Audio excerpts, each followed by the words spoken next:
The Democratic Party should move further left to energize young voters. Can the agreeers step forward? Oh, yeah. We all agree with that. I look at the New York mayoral election as an example. I think Mondani is a great candidate, and the establishment Democratic Party runs people like Cuomo, who has harassment allegations, and it's a moderate. And the fact that he won pretty well is a sign that the Democratic Party should move towards the left. So if Mamdani, for instance, say he was a citizen and he was running for president of the United States, would you guys vote for him? If he was the nominee, I would vote for him. I'm not sure I would vote for him in the primary.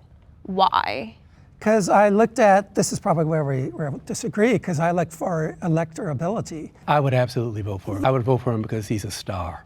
And I think what we need in our Democratic Party is a star. And I think that he's galvanizing a lot of young voters.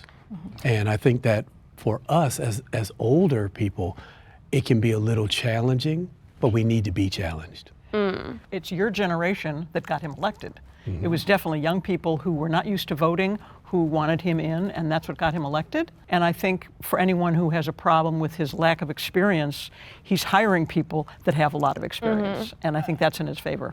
Yeah, I think Zoran is Obama-esque. He can, like you said, galvanize the younger generation, which is something we definitely need to work on.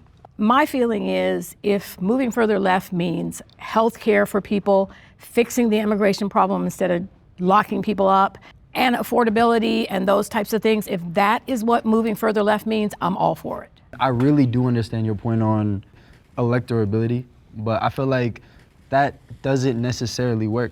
I feel like a lot of times when you think in a more moderate lens as to kind of like quote unquote steal voters, I think that can almost like bite you in the butt just a little bit, because you almost then ostracize like your main core people. And like we saw in New York, it was a lot of galvanization of like the younger people. And even then, he actually did very well with a lot of older generations in New York. So I feel like it's one of those points where you can't operate from a mentality of how can we best play defense, but just how can we best get our point across. And I feel like that is the direction we should be going in, personally.